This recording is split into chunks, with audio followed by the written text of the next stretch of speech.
Okay, Time Not Here. By me, Chapter 6. Daniel needed to know that he was safe, that Laythe wouldn't decide to kill him one day.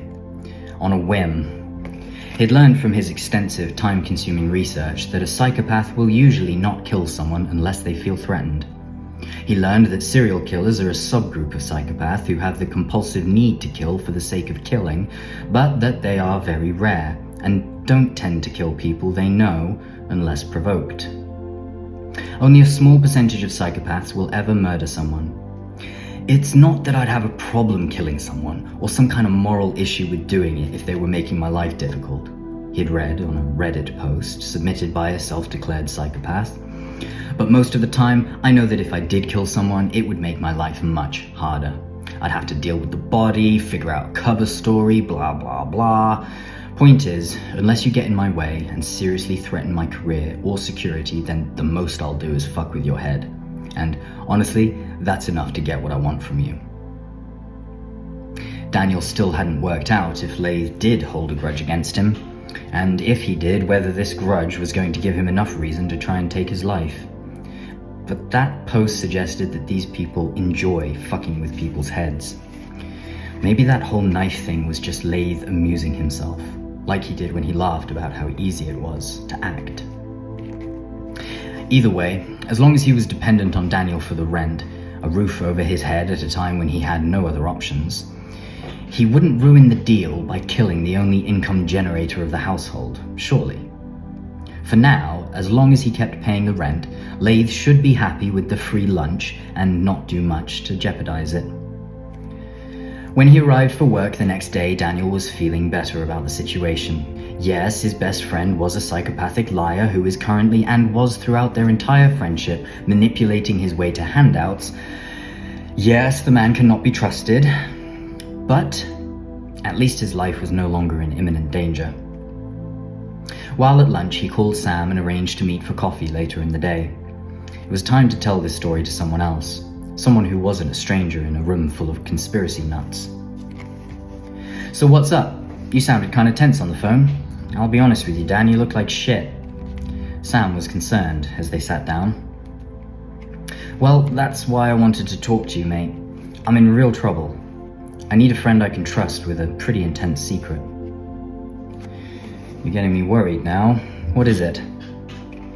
Promise you won't think I'm a lunatic? Dan, I've heard you ramble on about the trips you had on ketamine and seen the crazy shit you've done. Remember when you drove across the country and slept in your car in the middle of the Peak District National Park because you were feeling a bit stressed? Trust me, nothing will surprise me. Daniel took a deep breath as they took their seats. I think Laythe is a psychopath. Sam stared at him, expressionless for a moment, trying to suss out if Daniel was joking. When it was clear that he wasn't, Sam simply said, "Please, explain." There was this knife incident on the first night, you know, the night that I showed up at your house, drenched in my pajamas. A knife incident? What the fuck, Dan? Did he attack you? Sam interrupted. Not exactly. It was more like a subtle threat, I think. Daniel explained the details of that night while Sam listened intently. That's not normal, is it? To feel that kind of fear when you're with a mate? No, it's not. But Dan, that doesn't mean that he's a psychopath. Daniel went on to present all the evidence he'd collected about Laythe's psychopathic behavior. The language games, the manipulation tactics, the gaslighting, and the endless stories that always come down to money. They finished their coffees and Sam invited him outside for a cigarette. By this point, Daniel was almost shaking with emotion and clearly in need of a breather. Jesus, Sam said, before taking a deep inhale of smoke. I don't know what to do.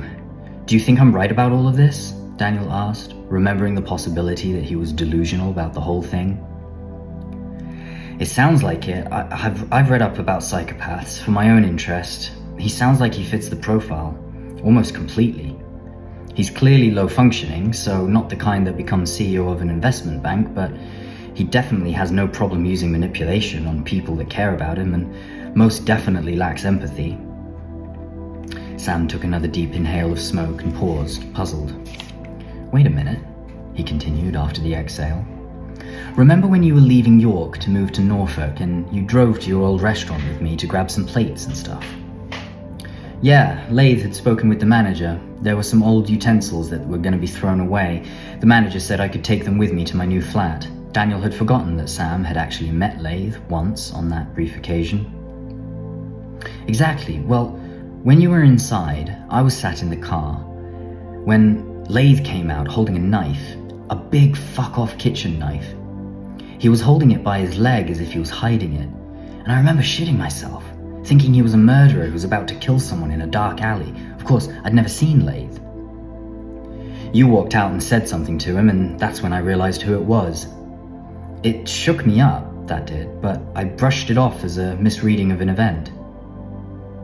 You're kidding. Daniel couldn't believe it.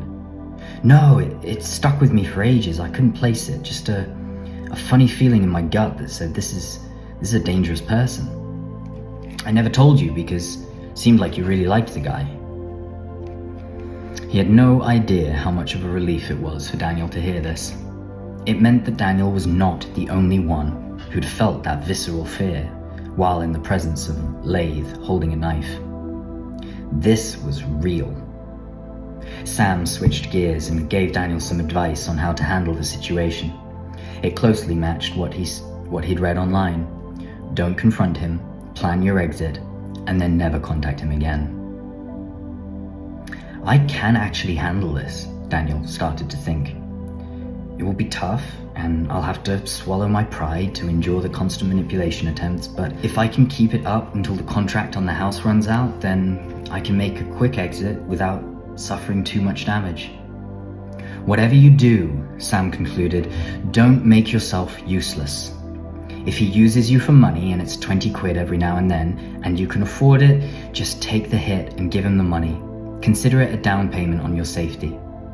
If he gets pleasure from messing with your head, let him think he's winning.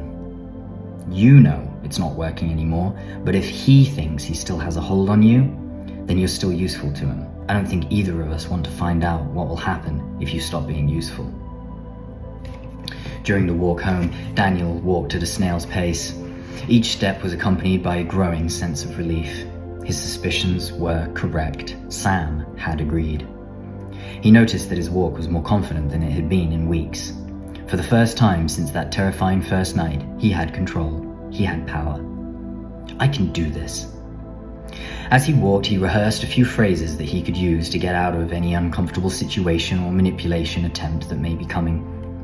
The next time Laythe started some sob story, he would say something like, "Shit, I just remembered. I need to submit my tax forms. Sorry, I've got to sort this out. Let's talk later." Of course, whatever line he came up with was immediately followed in his imagination by what he might expect Laythe to say in response. "But Daniel, if you don't do this now, I'll be sold into slavery by the Hungarian mafia." He laughed. Running some calculations, he figured he could spare up to £50 per week if he had to, for those down payments on safety. It would mean he couldn't buy a bed anytime soon or save up for a holiday, but at least he wouldn't have to sit and listen to hours of imaginary drama, as if he could just skip to the end and say, "How much do you need?" The rent was still a big problem, but it was him who let this psycho into his life, so it was a burden he had to bear. If there was a silver lining, it was that he had learned the hard way both how to spot a psychopath and, more importantly, that he had been living a very naive life. He'd been far too trusting of people. That last part really struck him squarely in the chest. He'd always prided himself for how open he was with people, how he always looked for the good in them. While those around him would judge other people's clothes, beliefs, and choices, Daniel wouldn't. He'd forgive the parts he didn't like and focus on what he did. This made him able to talk to anyone, from poorly educated truck drivers to arrogant CEOs, and gave him an optimism that he'd so often been admired for. It was biting him in the backside now, though. As it had turned out, the world isn't full of butterflies and baby lambs. There are, he now fully appreciated, people in this world who do not play by the same rules. Rules like trying their best not to lie, or intentionally hurt someone. Rules like understanding the moral imperative to give others respect and compassion. He remembered all of those stories about reptiles in the Conspiracy Nuts videos, how he'd seen Laythe's face morph. He had an idea, and immediately called Sam. "Mate, I just had an idea," Daniel blurted when Sam answered. "Hi Dan, long time no speak," Sam joked. "Go on then." "So you know how it's believed that psychopaths exist in positions of power in larger numbers than in the general population?" "Yes." "And you know how the well-known trait of psychopaths is that they don't have empathy, that they operate based on their own self-interest?" "Yes, so what?" "Well, that means that the part of the brain they operate in is the limbic system. You know, the primitive part of the brain that's always looking for threats and mostly concerned with how to stay alive. They don't use the more human parts of the brain, like those that deal with empathy." "Yes, I've read that too." "Well, the limbic system is also called the reptilian brain, as opposed to the mammalian brain that has all the social stuff. Sam, maybe that's why reptiles turn up so much in mythology." I don't know what you mean." Sam sounded like he might be about to break his promise to not call him crazy. "I didn't tell you this part earlier, but when Laythe was holding that knife, I had a hallucination. I saw his face morph into a kind of reptilian face." Sam interrupted. "You're not about to tell me that psychopaths are reptilian aliens, are you?" Sam had crossed paths with those theories too, in the internet forums he posts about his PhD in. "No, don't be silly. But stay with me. I was sat in front of a psychopath. My life could very well have been in danger, yet I was clueless to that fact. I was so tangled in his psychological trap that I was asleep to the reality of the danger in front of me. Maybe some deep down part of me knew the truth though, a part that had tried to get me to pay attention to it before that moment, but I just rationalized it away and said, 'No, he's my friend.'" "Yeah?" Sam's voice sounded a mixture of confused and curious. "Maybe that deeper part had to do something drastic to force me to recognize the threat in the room. Maybe the only way it could do that was through imagery. Like when you're asleep, the subconscious mind can bring symbols and metaphors into your dreams, symbols that relate to things you feel deep down." "So, hold on, Dan. Are you suggesting that you saw his face morph because your subconscious was trying to communicate with your conscious mind that you were in danger?" For all his skepticism, Sam was sharp and knew Daniel's thought process well. "Exactly, but it goes further than that. I asked myself, why a reptile face? Why not a lion or an insect or a shark? Something else that is equally as scary. Well, what if my brain was giving me a clue about what specifically I was dealing with, i.e., someone who lives in the reptilian part of their brain, i.e., a psychopath?" There was a long pause that felt like an eternity. "I hate to say it, but that kind of makes sense." Daniel breathed a sigh of relief. "From what you've told me about your hallucinations on ketamine, they aren't something spiritual or interdimensional. They're manifestations of things you're thinking about at the time, consciously or unconsciously. Didn't you become an atheist after a ketamine trip?" "Yeah, I did. In the trip, I met the God I thought I believed in. Then I realized that if I could meet God in the same trip that I'd seen aliens and movie characters, well, either they were all real or they were all inventions of my mind." Daniel's time at university involved a lot of mind-altering drugs. He'd often wondered if their instrumental role in his journey to atheism was the reason he'd found them so hard to stop using. "So how does this relate to mythology?" Sam asked after thinking it over for a minute. "What if I'm not the first person to have that kind of hallucination? Remember, I'd smoked some weed that would have activated my visual senses more vividly and given my subconscious mind a chance to shine through. Maybe ancient cultures experienced a similar thing." He followed the thread. "After taking a drug, like one of those psychedelic plants in the Amazon, or even without a drug, if the brain is capable of making someone hallucinate without drugs, which we know it does sometimes, like with schizophrenics, then it could happen to anyone, even without drugs. Surely it's possible then that the exact same reptilian face that I saw on Laythe was also seen by ancient people looking at someone that we would now label a psychopath. but back then they would just be called evil or something. So then they would make a carving or a statue of a man with a reptile's face. Have you seen the Ubaid lizard men statues of ancient Sumeria? I have. Sam's knowledge of ancient history was another impressive outcome of his photographic memory. But wait, I thought you hated history. I do. I literally was Googling for reptile myths a few days ago, but that's the only reason I know about them. Let me see if I can finish your thought.